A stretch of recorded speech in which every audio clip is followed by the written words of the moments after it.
বন্ধুত্ব এমন একটি সম্পর্ক যেটি শুধু ভালোবাসাকে ভিত্তি করেই গড়ে ওঠে, আর বন্ধু হওয়ার জন্য বয়সের কোনো নির্দিষ্ট সীমাও থাকে না। আমাদের আজকের কাহিনীটিতেও প্রাপ্ত বয়স্ক একটি ছেলের বন্ধু ছিল ছোট্ট একটি বাচ্চা মেয়ে, আর তাদের বন্ধুত্বের মাঝখানেই হুট করেই একদল ড্রাগস মাফিয়া চলে এলে তারা আলাদা হয়ে যায়। আর তখন ছেলেটি তার ছোট্ট বন্ধুকে খোঁজার জন্য সকল চেষ্টা করতে থাকে, কিন্তু শেষ পর্যন্ত কি সে পেরেছিল তাকে উদ্ধার করতে, নাকি ড্রাগস মাফিয়াদের হাতে তার জীবন শেষ হয়ে গিয়েছিল? তো অ্যাকশন, থ্রিলিং আর অসাধারণ ফাইটিং সিনের সাথে সাথে যখন ড্রামাও যুক্ত থাকে তখন সেই মুভিটি কিন্তু না দেখলেই নয়। তাহলে আর কথা না বাড়িয়ে চলুন শুরু করা যাক আমাদের আজকের এক্সপ্লেনেশন। মুভির শুরুতে আমরা প্রধান চরিত্র চাতাসিক সম্পর্কে জানতে পারি। সে খুবই সহজ সরল একটি ছেলে, যার একটি দোকান ছিল। সেখানে সে পুরনো জিনিসের লেনদেন করত। চাতাসিকের অন্যদের বিষয়ে তেমন কোনো আগ্রহ ছিল না, কিন্তু তার এক সোমি নামের প্রতিবেশী তাকে বন্ধু মনে করত।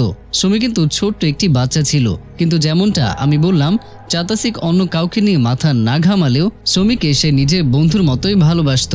সোমির মা একজন ডান্সার ছিল এবং একই সাথে সে তীব্র নেশায় আসক্ত ছিল। এজন্য সে ক্লাব থেকে একটি বড় ড্রাগসের প্যাকেট চুরি করে নেয়। এরপর সে বাসায় গিয়ে সেই ড্রাগসের প্যাকেটটি একটি ক্যামেরার ব্যাগে ঢুকিয়ে সেটা চাতাসিককে দিয়ে দেয়, যাতে ড্রাগস নিরাপদ জায়গায় থাকে। আসলে সেই ড্রাগসের প্যাকেটটি কুখ্যাত এক গ্যাংস্টারে ছিল, আর যখনই সে জানতে পারে তার ড্রাগস চুরি হয়ে গিয়েছে তখন সে দুই ভাইকে সেই চোরকে ধরার কাজে দিয়ে দেয়, যারা তার রাইট হ্যান্ড ছিল। এরপর দুই ভাইয়ের মধ্যে একজন জানতে পারে একজন ডান্সার তাদের প্যাকেটটি চুরি করেছে। পরের দৃশ্যে আমরা সোমিকে দেখতে পাই, যেখানে তার মা ড্রাগস সেবন করে তাকে ঘর থেকে বের করে দিয়েছিল। তাই সে অনেক কান্না করে আর চাতাসিকের কাছে সাহায্য চায়। এরপর চাতাসিক তাকে ঘুমানোর জন্য জায়গা দেয়। এখানে সোমি তাকে বলে, তুমি কি জানো লোকজন তোমাকে কি বলে ডাকে? একটা ভূত, কারণ তুমি অনেক ভয়ঙ্কর। এটা শুনে চাতাসিক কোনো জবাব দেয় না আর তাকে ঘুমাতে বলে সেখান থেকে চলে যায়। তারপর আমরা সোমির মাকে দেখতে পাই, যেখানে তার প্রেমিক তাকে বোঝানোর চেষ্টা করছিল যে ওই ড্রাগসের প্যাকেটটি তাদেরকে ফেরত দাও, কারণ সেটা একজন ড্রাগস মাফিয়ার, আর যদি তুমি সেটা ফেরত না দাও তাহলে তারা তোমাকে শেষ করে ফেলবে। কিন্তু তার প্রেমিকের অনেক বোঝানোর পরেও সে বুঝতে চায় না। পরের দিন সকালে আমরা চাতাসিককে দেখি, যার নেল প্যান্টে সোমি একটি রাগের ইমোজি এঁকে দিয়েছিল আর তার জন্য একটি চিঠিও রেখে গিয়েছিল। এসব দেখে তার মুখে মুচকি হাসি দেখা যায়। একদিন চাতাসিক সোমির স্কুলের বাইরে দিয়ে যাচ্ছিল, সেখানে সে দেখতে পায় একজন মহিলা সোমিকে খুবই বাজেভাবে মারছে, আর সেখানে পুলিশ অফিসারও উপস্থিত ছিল। পুলিশের তদন্ত করার সময় সেই মহিলা বলে সোমি তার ছেলের ব্যাগ চুরি করছিল। তখন সোমি বলে, আমি চুরি করছিলাম না, আমি তো শুধু ওর ব্যাগটি নিজের ব্যাগের সাথে তুলনা করছিলাম। এখানে পুলিশ সোমির কাছে তার বাবা মা সম্পর্কে জিজ্ঞেস করলে সে দূরে দাঁড়িয়ে থাকা চাতাসিকের দিকে ইশারা করে।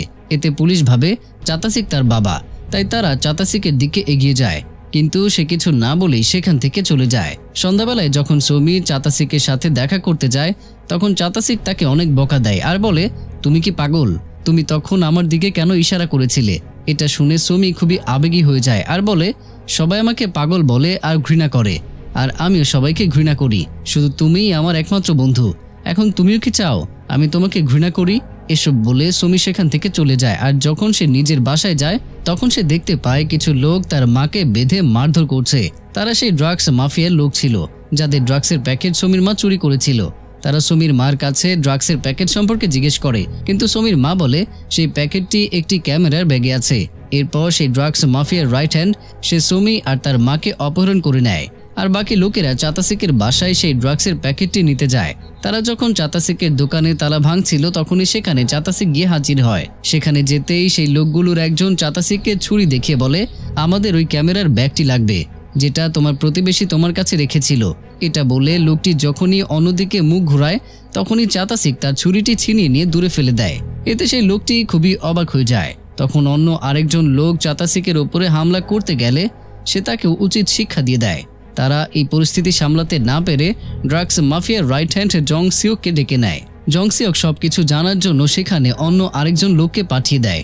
সেখানে গিয়ে সেই লোকটি নিজের ফোন দিয়ে চাতাসিককে সোমির আওয়াজ শোনায়। এখানে জং সিওকের হুমকি শুনে চাতাসিক সেই ক্যামেরার ব্যাগটি তাদেরকে দিয়ে দেয়। হঠাৎ সেই লোকেদের মধ্যে একজন নিজেদেরই একজন লোককে মেরে ফেলে কারণ সে তাকে পছন্দ করত না। এভাবে সেখানে একটি হত্যাকাণ্ড ঘটে যায়, যেটার অভিযোগ চাতাসিকের উপরে গিয়ে পড়তে পারত। তার উপর সেই ফোনটিও সেখানে ছিল, যেটা দিয়ে চাতাসিক সোমির সাথে কথা বলেছিল। এখানে চাতাসিকের তাদের উপরে সন্দেহ হতে থাকে, কারণ তারা ড্রাগস তো পেয়ে গিয়েছিল, কিন্তু তখনও সোমি আর তার মাকে ছেড়ে দেয়নি। তাই সে তাদের পিছু নেয়, কিন্তু ততক্ষণে দেরি হয়ে গিয়েছিল, কারণ তারা তাদেরকে নিয়ে চলে গিয়েছিল। এসব দেখে চাতাসিক কিছুই বুঝে উঠতে পারছিল না। তাই সে পুলিশকে কল করে সবকিছুই বলে দেয়। যখন পুলিশ তার কাছে তার বাসার ঠিকানা জিজ্ঞেস করে, তখন সে নিশ্চুপ হয়ে যায়, কারণ সেখানে একটি খুনও হয়েছিল, যেটার জন্য সে ফেঁসে যেতে পারত। এই সব কিছুর পর তার কাছে সেই মোবাইল ফোন থেকে একটি কল আসে, যেটা দিয়ে সে সোমির সাথে কথা বলেছিল। ওই ফোনে তার কাছে জন সিওক আর ম্যান সিওকের কল আসে, অর্থাৎ ড্রাগস মাফিয়ার রাইট হ্যান্ড। তারা বলে, যদি তুমি ওদেরকে জীবিত দেখতে চাও, তাহলে তোমাকে আমাদের জন্য একটি কাজ করতে হবে, আর এই সম্পর্কিত সকল বিস্তারিত তথ্য তোমাকে এই ফোনের মাধ্যমেই দেওয়া হবে। তাদের কথা মতো চাতাসিক একটি লকার থেকে ড্রাগসের প্যাকেটটি নিয়ে সেটা ড্রাগস মাফিয়ার প্রধানকে দিয়ে দেয়, আর বলে সোমি আর তার মাকে ছেড়ে দেওয়া হোক। এসব দেখে সেই ড্রাগস মাফিয়ার প্রধান অনেক অবাক হয়ে যায়, কারণ সে জানতো না তার রাইট হ্যান্ড সেই ড্রাগস চোরকে ধরে ফেলেছে। এখানে সেই মাফিয়া প্রধান জং সিওক আর ম্যান সিওকের বিশ্বাসঘাতকতার কথাও জেনে যায়। তার রাইট হ্যান্ডই তার ধ্বংস ডেকে আনছিল, আর একই সাথে তাকে পুলিশের হাতেও ধরিয়ে দেওয়ার ব্যবস্থা করছিল। এসব দেখে মাফিয়া প্রধান রেগে আগুন হয়ে যায়, আর সে চাতাসিককে মারধর করে ভবন থেকে নিচে ফেলে দেয়। আর তখনই সেখানে পুলিশ এসে পড়ে আর সবাইকে ধরে নিয়ে যায়, কিন্তু সেই ড্রাগস মাফিয়া সেখান থেকে পালিয়ে যায়। তখন চাতাসিক একটি গাড়ি চুরি করে তার পিছু নেওয়া শুরু করে দেয়, কিন্তু যে গাড়িটি চাতাসিক চুরি করেছিল সেই গাড়ির ডিকিতে সোমির মায়ের লাশ ছিল, যার বেশিরভাগ অঙ্গই বের করে নেওয়া হয়েছিল। তখনই সেখানে পুলিশ চলে আসে, আর তারা ভাবে এই সব কিছু চাতাসিকই করেছে, তাই তারা তাকে গ্রেপ্তার করে। এরপর পুলিশ স্টেশনে চাতাসিক সম্পর্কে আরো অনেক কিছু জানার জন্য একজন পুলিশ অফিসার তার বায়োমেট্রিক ফাইল খোলে, আর তখন সেটাকে লক অবস্থায় পায়। এদিকে চাতাসিক সোমিকে বাঁচানোর প্রস্তুতি নিচ্ছিল।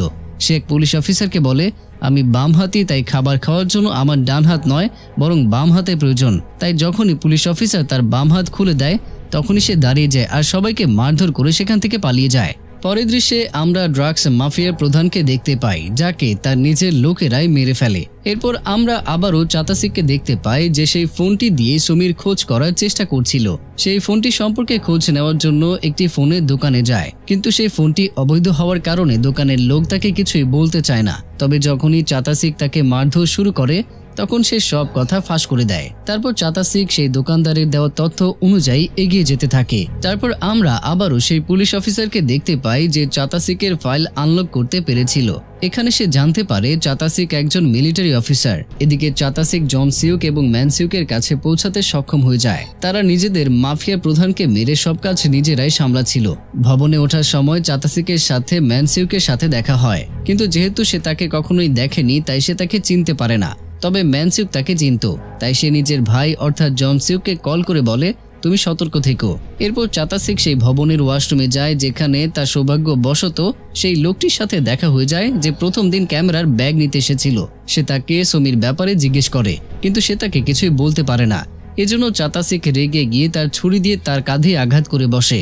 তখনই সেখানে সেই লোকটিও চলে আসে, যে চাতাসিকের সাথে সোমির কথা বলিয়েছিল। এখানে তাদের মধ্যে কিছুক্ষণ ফাইট হয়, আর তারপর সেই লোকটি চাতাসিককে আরেকটি মোবাইল ফোন দেয়। হঠাৎই সেখানে পুলিশ চলে আসে, আর এর জন্য চাতাসিক সেখান থেকে একজনের গাড়ি নিয়ে পালিয়ে যায়। পরের দৃশ্যে আমরা সোমিকে দেখতে পাই, যাকে সেই দুই ড্রাগস মাফিয়া এমন একজন মহিলার কাছে সঁপে দিয়েছিল, যে কিনা বাচ্চাদের দিয়ে চোরাচালানের কাজ করাতো। চোরাচালানের কাজ শেষে সেই মহিলাটি বাচ্চাদেরকে আবারও সেই দুই ড্রাগস মাফিয়ার হাতে তুলে দিত, আর তারপর তারা সেই বাচ্চাদের কিডনি বের করে নিত, আর শরীরের অন্যান্য অঙ্গ বের করেও বিক্রি করে দিত, আর তাদেরকে মেরে ফেলতো। তারপর আমরা আবারও চাতাসিককে দেখতে পাই, যে নিজের শরীরে লেগে যাওয়া গুলিটি কাউকে দিয়ে বের করা ছিল। সেই গুলিটি মারামারির সময় তার গায়ে লেগে গিয়েছিল। পরের দৃশ্যে আমরা চাতাসিকের অতীত সম্পর্কে জানতে পারি। সে অতীতে নিজের স্ত্রীকে হারিয়েছিল, আর এরপর থেকে তার জীবনে আর কেউই ছিল না। কিন্তু এখন তার জীবনে একজন এসেছিল, যে ছিল সোমি, আর সে তাকে কোনোভাবেই হারাতে চাচ্ছিল না। তাই এখন সে সোমিকে খোঁজার জন্য পুরো দমে প্রস্তুত হয়ে যায়। সে নিজের সব চুল কেটে ফেলে, আর একজনের কাছ থেকে বন্দুক নিয়ে শহরের বাইরে বেরিয়ে পড়ে। সে বাচ্চাদের পিছু নেওয়া শুরু করে, যারা ড্রাগস সাপ্লাই করত। পিছু নিতে নিতে সে একটি বেসমেন্টে গিয়ে পৌঁছায়, যেখানে সেই দুই ড্রাগস মাফিয়া বাচ্চাদের দিয়ে ড্রাগসের এমন কাজ করাচ্ছিল, যেগুলো ছিল অত্যন্ত ঝুঁকিপূর্ণ। সেখানে গিয়ে চাতাসিক সব বাচ্চাদেরকে বের করে আনে, আর সেই জায়গাটিতে আগুন ধরিয়ে দেয়, যে আগুনে জন সিউকও মারা যায়। পরের দৃশ্যে আমরা সোমিকে দেখতে পাই, যাকে একজন লোক নিতে এসেছিল। যাতে তাকে নিয়ে গিয়ে তার বিভিন্ন অঙ্গ বিক্রি করতে পারে। কিন্তু যখনই সোমি দেখে সেই লোকটির মাথায় আঘাত লেগেছে, তখনই সে তাকে একটি ব্যান্ডেজ লাগিয়ে দেয়। এতে সেই লোকটির মনুষ্যত্ব জেগে ওঠে আর তার মনে সোমির জন্য সহানুভূতি জেগে ওঠে। তারপর সেই লোকটি সোমিকে একটি ভ্যানে বসিয়ে সেই সার্জনের কাছে নিয়ে যায় যে বাচ্চাদের চোখ বের করে নিত। সেখানে সেই সার্জন একটি বাচ্চার চোখ বের করে সেই লোকটিকে দিয়ে দেয়, আর লোকটি সেই চোখ নিয়ে নিজের বস অর্থাৎ ম্যানসিউককে দিয়ে দেয়। তারপর সেখানে চাতাসিক আসে, যে ম্যানসিউককে সেমির কথা জিজ্ঞেস করলে ম্যানসিউক সোমির চোখ তার পায়ের সামনে ছুরি দিয়ে বলে, এই নাও তোমার সোমি। এটা দেখে রাগে দুঃখে চাতাসিক সেখানে উপস্থিত সবাইকে মেরে ফেলে, কিন্তু ম্যানসিউক সেখান থেকে পালিয়ে যায়। সে প্রায় পালিয়ে গিয়েছিল, কিন্তু চাতাসিক তাকে ধরে ফেলে। তখনই ম্যানসিউক দ্রুত নিজের গাড়িটি লক করে জোরে জোরে হাসতে থাকে, কারণ তার গাড়িটি বুলেট প্রুফ ছিল। কিন্তু চাতাসিক তাকে অবাক করে দিয়ে খুব চালাকির সাথে গাড়ির সামনের আয়না বারবার গুলি করতে থাকে, আর অবশেষে গাড়িতে একটি ছেদ হয়ে যায়, আর শেষ গুলিটি ম্যানসিউকের বুকে লেগে যায়, আর এর জন্য সে সেখানেই মারা যায়। সবশেষে চাতাসিক নিজেকেই গুলি করতে যায়, কিন্তু হঠাৎই সে সোমির আওয়াজ শুনতে পায়, আর পেছনে তাকিয়ে সে অবাক হয়ে যায়, কারণ সোমি দৌড়ে এসে তাকে জড়িয়ে ধরে। ইতিমধ্যে সেখানে পুলিশও চলে আসে, যারা চাতাসিককে গ্রেপ্তার করে নিয়ে যায়। কিন্তু চাতাসিক তাদেরকে অনুরোধ করে যাতে তারা কিছুক্ষণের জন্য গাড়িটি একটি স্টেশনারি দোকানে থামায়। তারা রাজি হয়ে যায়, আর এজন্য চাতাসিক সোমিকে একটি স্টেশনারি দোকান থেকে সকল প্রয়োজনীয় জিনিস কিনে দেয়, আর বলে, তোমাকে এখন থেকে সবকিছু একাই সামলাতে হবে, আর আমার জন্যও তোমাকে অনেকটা সময় অপেক্ষা করতে হবে। এতে সোমি তাকে জড়িয়ে ধরে কাঁদতে শুরু করে, আর এভাবেই এই চমৎকার মুভিটি এখানেই শেষ হয়ে যায়। তো প্রিয়জনেরা, কেমন ছিল আজকের মুভির গল্পটি আর আমার এক্সপ্লেনেশন, সেটা অবশ্যই কমেন্টের মাধ্যমে জানাতে ভুলবেন না। দেখা হচ্ছে পরের ভিডিওতে। ততক্ষণ পর্যন্ত সবাই ভালো থাকুন, সুস্থ থাকুন, আর অবশ্যই আমাকে মনে রাখুন।